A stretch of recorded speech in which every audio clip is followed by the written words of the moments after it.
l'intro, je suis pas tout seul, puisque je suis venu avec le pisteur et avec son grand frère, donc on va voir qui est venu avec moi. Salut, c'est Pierre-Élie. Me voilà en terre alpine avec Julien pour faire un bivouac donc ce week-end sur 2 soirs, vendredi et samedi. Risque de faire peut-être un peu froid, la météo je crois elle prévoit 0 moins 1 la nuit. Mais pour l'instant il pleut pas, il y a un peu de soleil cet après-midi. Les conditions sont bonnes, peut-être un peu humides, mais on a ce qu'il faut, on va bien manger, on devrait bien dormir, bricoler un peu, de quoi passer un bon week-end, bien accompagné. Voilà. Voilà, vous l'aurez peut-être pas reconnu puisqu'il n'a pas de chaîne YouTube, mais c'est la personne qui fabrique les couteaux, donc le pisteur par exemple du magazine Woodcraft Attitude. Voilà, donc il s'en est fait un perso assez joli, un plus gros, vraiment sympa. Et on est revenu dans le coin où on était venu avec Pierrot la dernière fois, au niveau de la petite grotte, puisqu'on va y rester 2 jours, donc un coin plutôt agréable. Donc on va rester par là, peut-être remonter le lendemain le ruisseau, puis bricoler un petit peu. Voilà, comme je disais, pour ceux qui ont vu la dernière vidéo avec Pierrot, on est revenu dans le coin de la grotte, qui est vraiment un magnifique coin. Et de même, puisqu'on reste de nuit cette fois-ci, on remontera le ruisseau beaucoup plus haut. En haut, il y a 2 jolies petites cascades que j'aimerais vous montrer. La dernière fois avec Simon, on n'a pas pu y monter, donc peut-être que ce soir on pourra. Donc on passe passer la première soirée aux alentours de la grotte, en installant les hamacs dans cette zone là-bas. Puis demain, rester plutôt dans la zone où il y a les hamacs, avec pas mal de trucs de prévus. On aimerait faire un peu de bricolage en bois et puis faire un deuxième campement à ce niveau-là pour changer un peu demain. Voilà, il est 17 h et pour l'instant il fait 2,5 degrés et le temps est incertain, donc les nuages sont quand même assez prononcés, même si on dirait sur la caméra que le ciel est bien bleu. Donc peut-être de la neige ce week-end. Voilà, on s'est éloigné un petit peu du ruisseau et là on est en train de chercher des arbres pour pouvoir passer la première nuit en hamac, comme on est arrivé qui fait déjà nuit. Donc on va opter pour cette solution. Et le coin nous plaît bien pour passer aussi une deuxième nuit.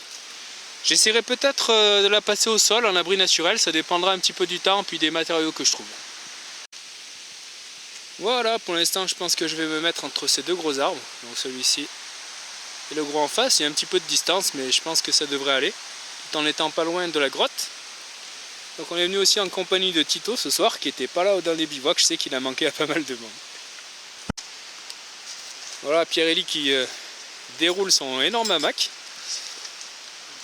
Donc voilà, c'est un gros hamac avec un système apparemment imperméable dans le dos. Donc peut-être il vous en dira plus. Donc je ne connaissais pas. C'est toujours intéressant de voir le matériel des autres.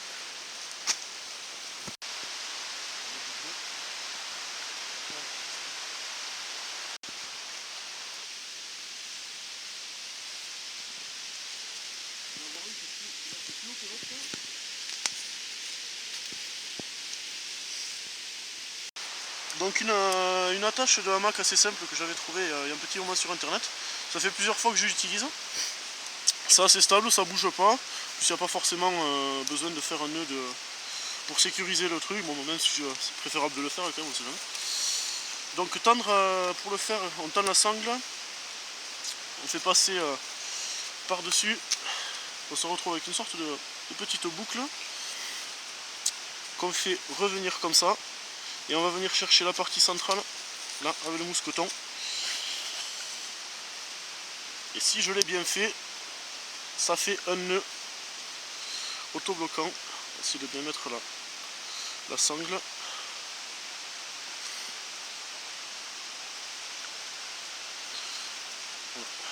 Voilà, sachant que c'est juste un premier nœud pour ajuster le hamac. Après je le referai au bon endroit. Voilà, j'ai installé mon hamac, il va me rester à mettre le tarp. Et Pierre-Élie, lui, a entamé la mise en place de son tarp au-dessus du hamac. Ça y est, les 2 hamacs et les tarps sont montés. Donc on va se rapprocher de la grotte pour voir un petit peu pour le feu. Et voilà, après avoir installé le campement, on est de retour dans la grotte. Donc on va passer donc la première soirée ici, comme je vous le disais, un peu comme la dernière fois.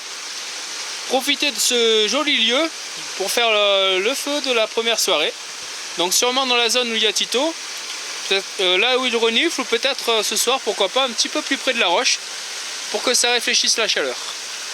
Voilà, comme il a plu sans s'arrêter depuis 2 semaines, l'ensemble du bois est quand même assez mouillé, donc ce que je vais faire, c'est que je vais débiter cette grosse section en petits morceaux avec la scie, et la refendre avec la hache pour pouvoir avoir du bois bien sec.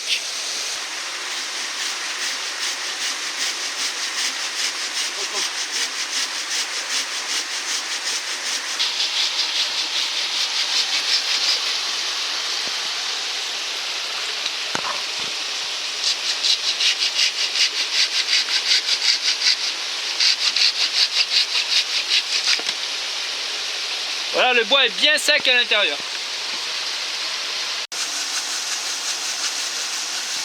Voilà, on s'y met à 2. L'idée, c'est de faire plusieurs sections d'une trentaine de centimètres de long. On devrait avoir de quoi chauffer facilement toute la soirée.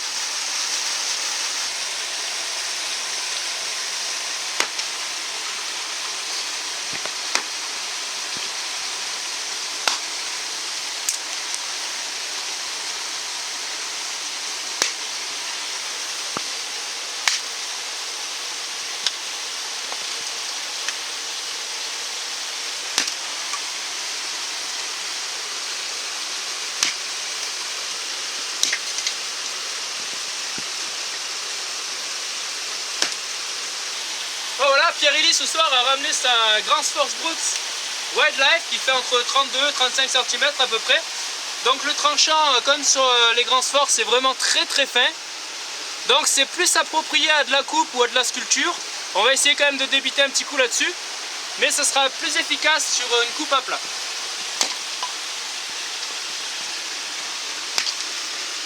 Voilà, donc sur les bords ça part bien.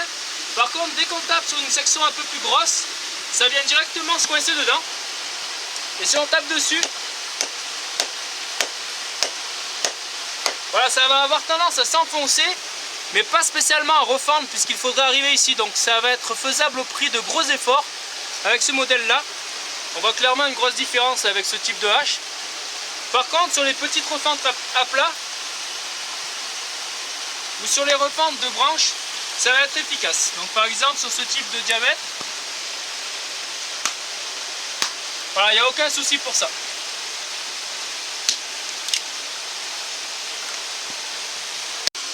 Voilà, ben, je me fais bien plaisir, moi qui adore ça.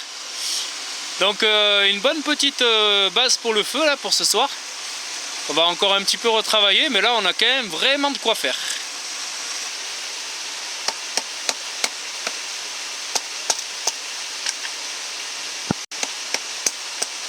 Pas beau ça?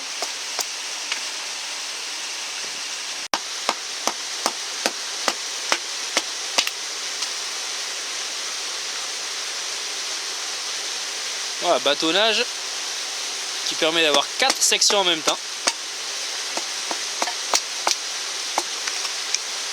Voilà, vraiment sympa.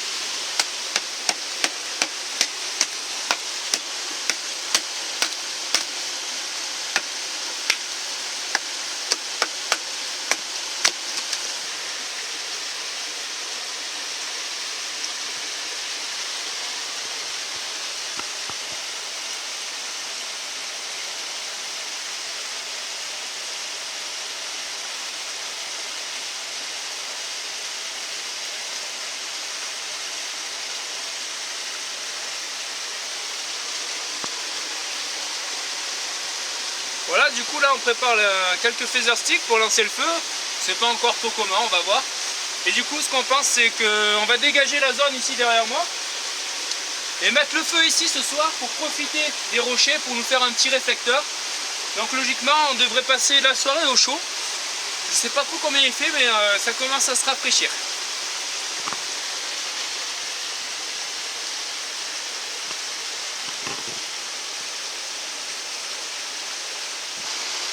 Bon voilà, du coup on s'est mis au bord du rocher pour avoir le réflecteur finalement. Donc ici, comme le sol est bien humide, j'ai fait une base sur le sol pour un peu isoler du sol, avec pas mal de petits feather sticks comme on l'a vu avant. Puis une base de petits bois ici, un peu plus gros, puis il nous restera un peu le gros là-dessus. Et pour démarrer, je vais simplement l'allumer avec le fire stick.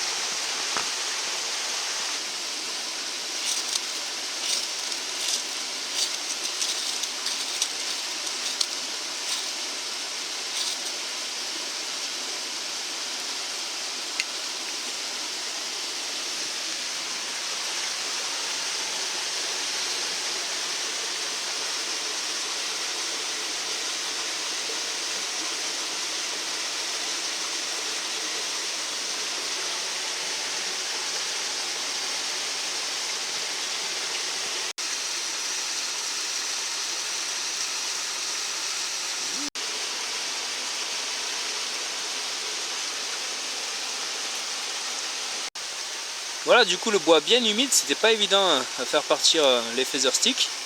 Mais bon là c'est bien parti, du coup on a fait un petit feu en tipi, histoire que ça attire la flamme et puis que ça fasse sécher le bois qu'on a mis à l'extérieur.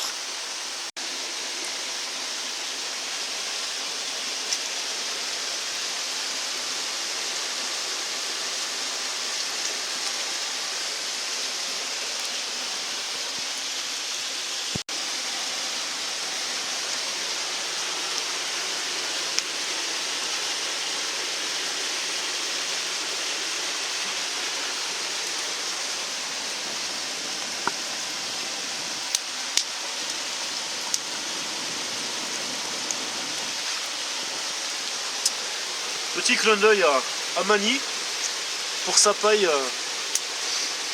Ça fait 2-3 bivouacs là qu'on a ajouté un petit objet à notre kit. Donc une paille, hein. Celle-là en titane, mais on peut le faire en alu, en laiton. Et une fois qu'on a goûté à ça, pour raviver le feu, eh bien, on la laisse dans le sac parce que c'est bien pratique. Déjà, on ne s'imprègne pas la gueule de fumée, des odeurs, les cheveux, ce genre de choses. On se crame pas le bout du nez. Et surtout on peut localiser mieux le souffle d'air quand on va raviver. Donc ça c'est un petit objet, ça paye pas de mine, mais c'est vraiment sympa. Clin d'œil à Mamie que je remercie au passage.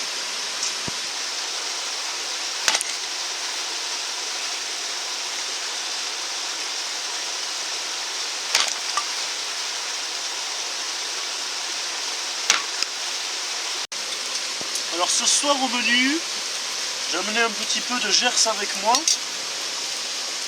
Bon, c'est pas tous les jours comme ça parce que ça pèse quand même de rien, mais j'ai amené du confit. Du confit qu'on va manger avec des pommes de terre et des oignons. Qu'on va faire rissoler donc dans la graisse de confit. J'ai commencé à la mettre là, mais elle n'a pas encore fondu. Et donc c'est une bonne surprise parce qu'apparemment Julien n'aurait jamais goûté de confit. Donc j'espère qu'il va aimer. Là il y en a 4 cuisses, il y a de quoi bien manger. Mais un bon repas qui s'annonce. Voilà, voilà.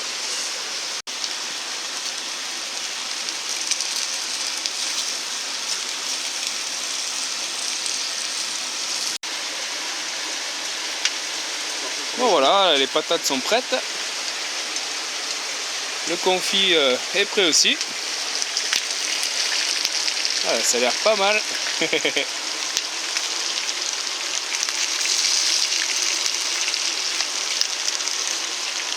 On a commencé à faire bouillir de l'eau là-bas au-dessus du feu. Comme ça, c'est de l'eau du ruisseau, comme ça, elle sera prête quand on en aura besoin. Et on a notre petite réserve de bois sur le côté.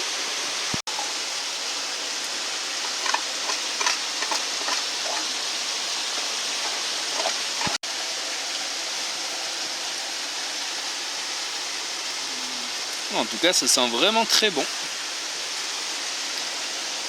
Bon mélange, hein. On va se régaler. Voilà, ce soir pour l'instant le ciel est assez dégagé et on a droit à une superbe lune qui éclaire vraiment bien. Donc un très beau spectacle. Toujours au coin là-bas avec le petit feu. On passe vraiment une soirée agréable.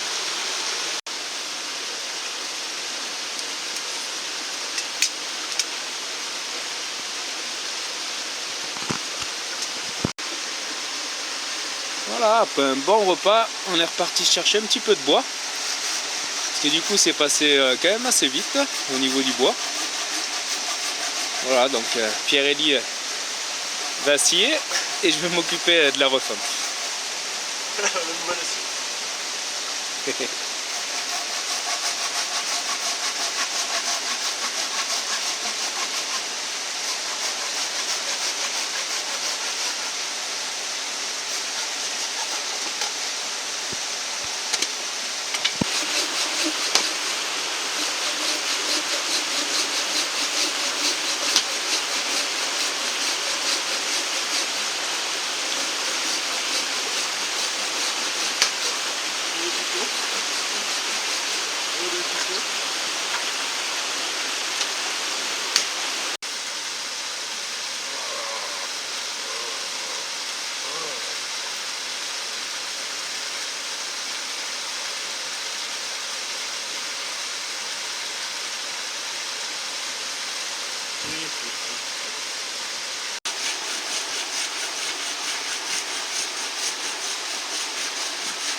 Pour demain.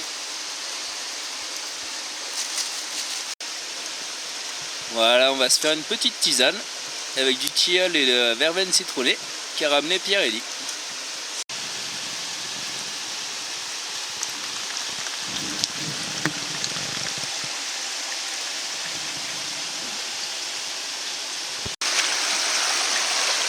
Et voilà, après l'infusion, une petite balade digestive au coin du ruisseau comme d'habitude. Puis on ira sûrement se pioter. Et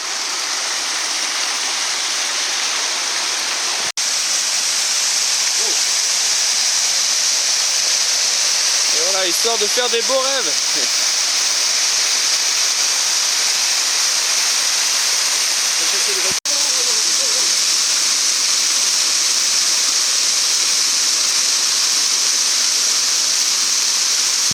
Et voilà, au-dessus de nos têtes, entre les arbres, ce qu'on voit c'est le ciel, les nuages et la lune au milieu. C'est vraiment un spectacle, c'est somptueux.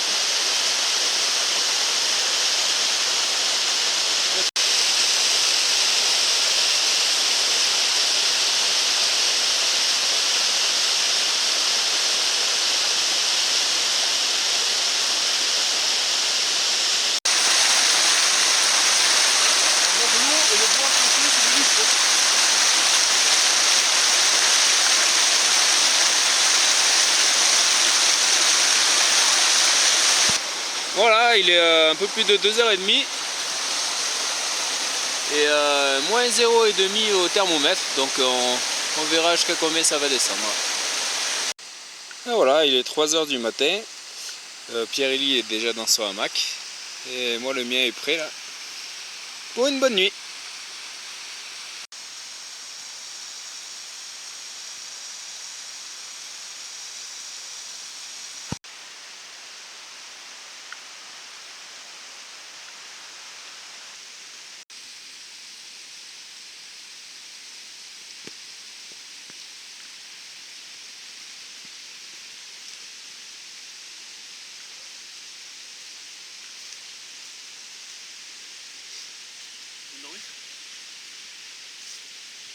T'as dormi plus longtemps que moi?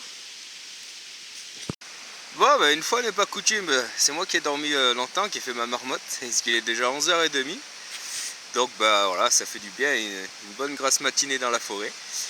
On va voir pour la suite. Voilà, et Tito, je suis bien content parce qu'il est resté à proximité du hamac. Je lui avais mis une bâche pliée en plusieurs fois. Et il est bien resté dessus. Donc tout va bien de ce côté-là. Voilà, un outil dont on va reparler sûrement dans la journée, si on a le temps de bricoler un peu, qui m'a offert PE hier soir. Donc c'est un peu unique en fait, c'est une sorte de ciseau à bois des bois, du bushcraft quoi. Donc c'est prévu pour taper avec du bois sur le cul. Voilà, un design assez sympa. Donc voilà, une pièce unique en fait, il y en a deux, il en a un pour lui et il m'en a fait un pour moi, c'est vraiment sympa. Avec un petit étui, ça a l'air vraiment bien pratique. Au niveau de la température, il fait 0,5 et il a fait -1 à peu près cette nuit.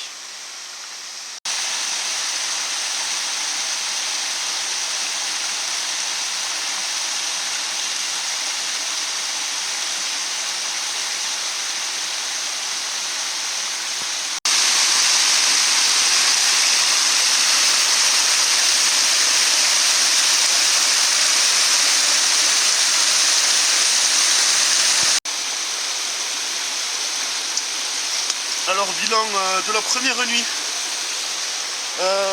La chaleur ça a été dans le duvet. J'ai dû changer de sens au milieu de la nuit parce qu'en fait j'avais mal réglé le hamac et j'étais quasiment au bout, donc je me suis tourné et ça allait un peu mieux. Je pensais que la nuit allait être humide, du coup j'ai utilisé un sursac de couchage et en fait non, ça a été. Du coup mon duvet s'est condensé à l'intérieur sur la partie du corps où j'avais le sursac. Du coup la nuit prochaine je réajuste le hamac et j'enlève le sursac, je mettrai un drap de soie à l'intérieur. Mais sinon j'ai bien dormi. Je pense qu'on a tous les deux bien dormi, c'était une bonne nuit. Voilà.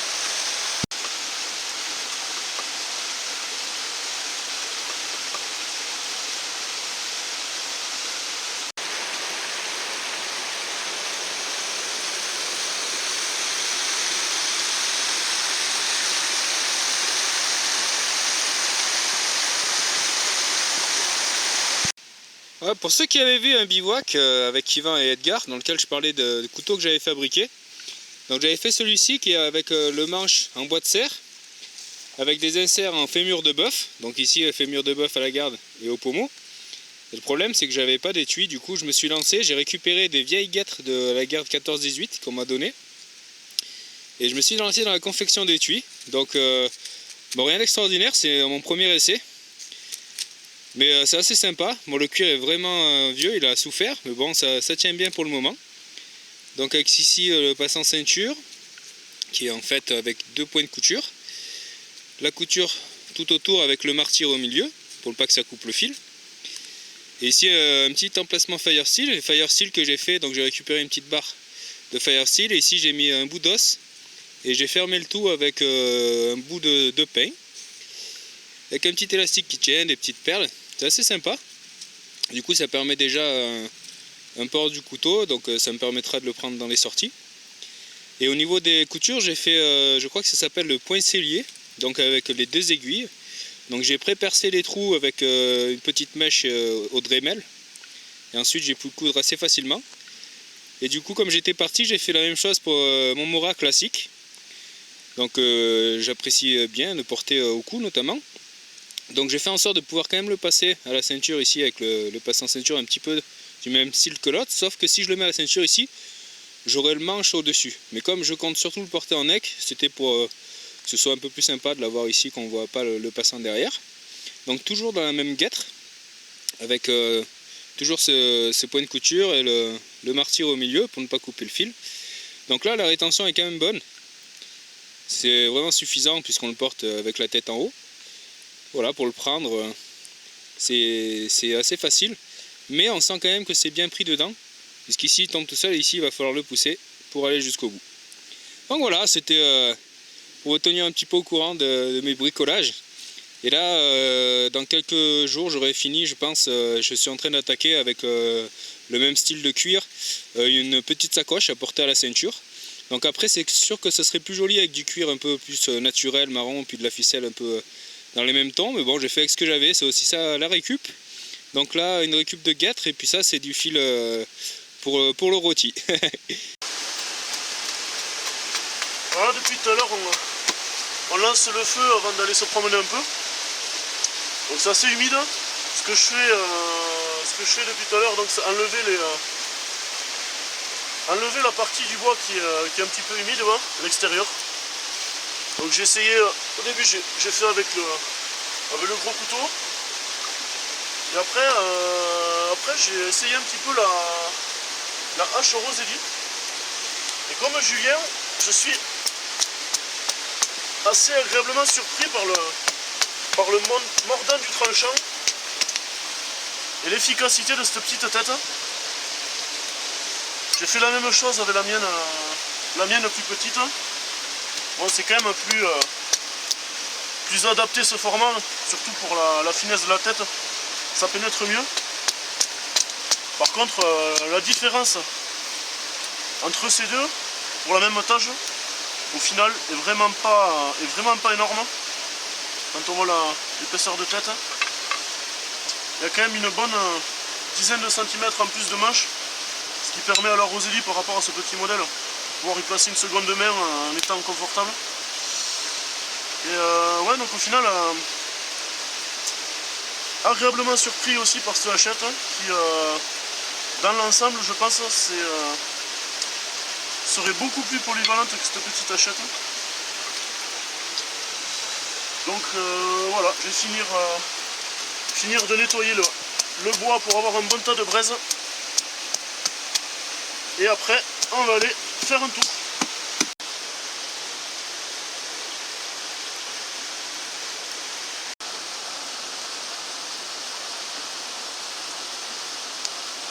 Voilà, là il est 1h de l'après-midi. Du coup, on se décide un peu à commencer à préparer à manger. Donc on a bien relancé le petit feu. Et ici il y a 5 truites qui ont été pêchées par mon père. Donc je lui fais un bisou. Et ce qu'on va faire, c'est que je vais rapprocher un petit peu le feu pour finir de les faire décongeler. Donc sur leur petit lit de mousse, c'est vraiment sympa. Et ensuite on va partir beaucoup plus haut, suivre le ruisseau le temps que ça décongèle un petit peu. Et on va voir en haut parce qu'il y a des cascades assez sympas, des petits ruisseaux, le petit ruisseau qui fait un peu des chutes d'eau, etc. Donc c'est vraiment sympa, j'ai envie d'amener Pierre et Lee là-haut pour qu'ils voient un peu. Et ensuite on reviendra, puis on préparera les truites sûrement à l'amérindienne. Bon, pour essayer, ce qu'on va faire, c'est que j'ai pris un champignon amadouvier. Et en fait je vais mettre une braise à l'intérieur. Et on va le transporter jusqu'en haut aux cascades pour voir si la braise est toujours présente. Logiquement elle devrait encore y être. Et ensuite, si elle y est encore, peut-être essayer d'allumer un petit feu. Ou alors de ramener le champignon comme ça pour voir à peu près le temps que ça peut durer.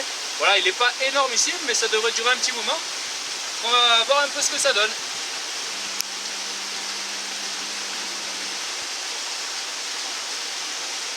Voilà, donc là ça a déjà pris la braise. Donc on l'avait déjà vu, c'est vraiment très efficace pour ça. Je vais attendre d'être sûr que ça ait bien marché.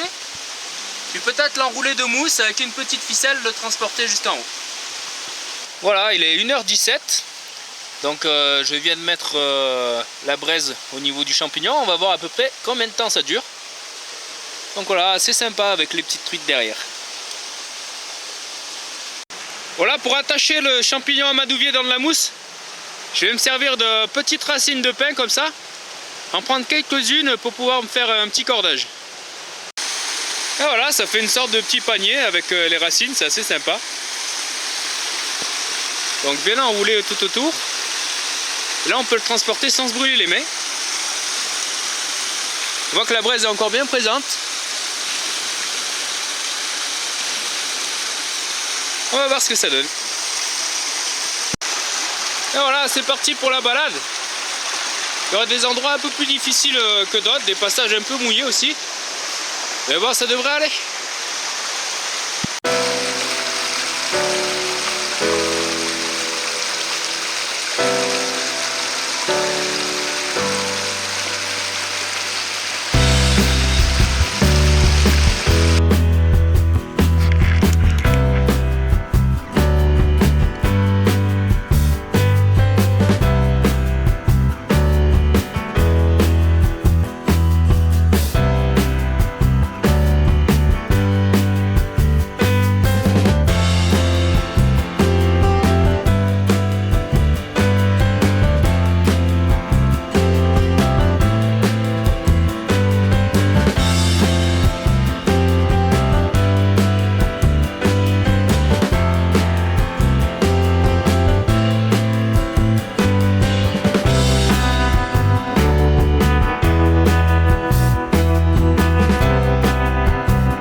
voilà arrivés aux deux magnifiques cascades qu'on a devant nous.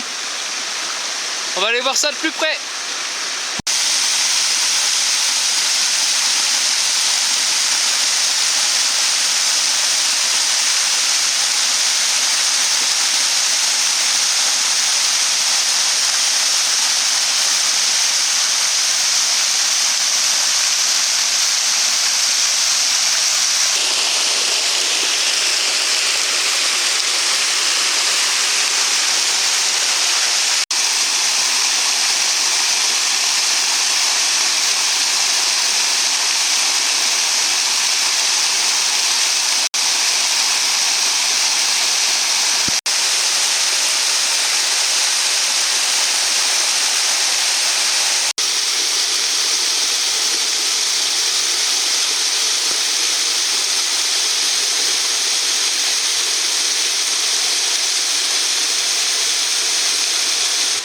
Voilà, ça fait 1 heure environ que le champignon brûle. Donc il fonctionne toujours, on va tenter de démarrer un petit feu. Pierre-Élie a récolté un peu de bois gras sur le chemin. Moi j'avais récolté un peu d'herbe sèche hier en montant. Voir ce que ça donne, si on peut se faire chauffer un petit thé.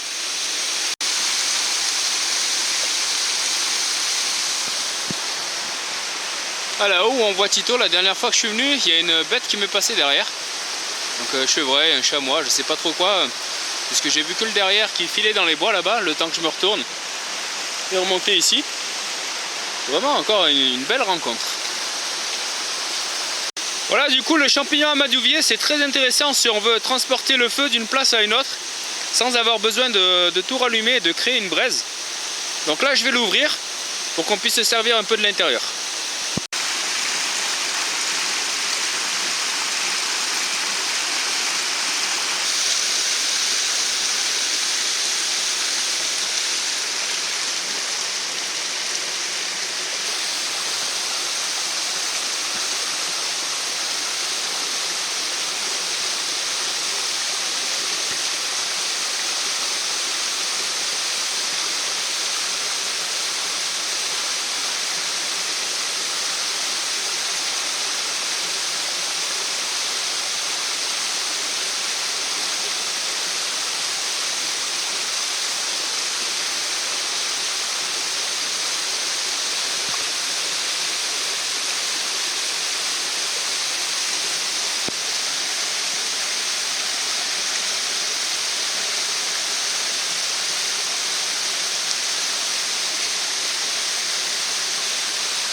Bon, maintenant que le feu a pris, je vais en profiter, on va se faire un petit thé. J'ai jamais encore goûté de thé avec des aiguilles de pin. Donc pendant que l'eau chauffe, je vais aller en chercher quelques-unes et on va se boire un petit thé en bas de la cascade avant d'aller faire les truites.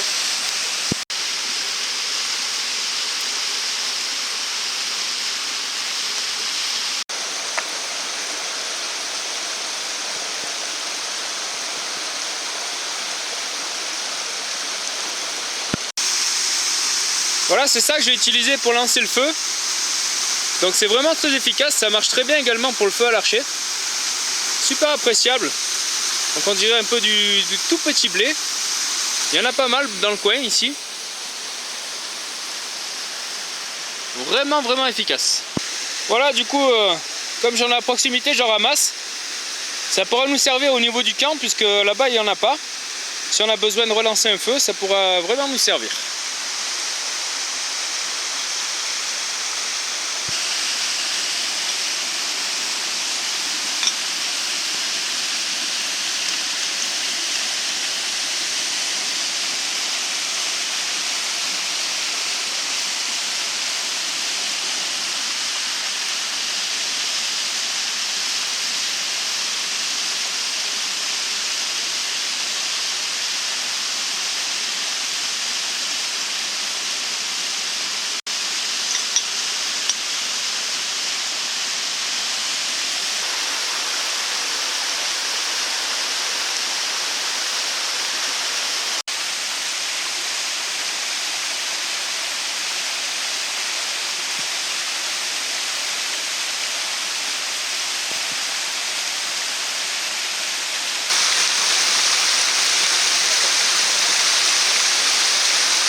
Voilà, Pierre-Élie là-haut récupère un peu de bois gras sur le passage.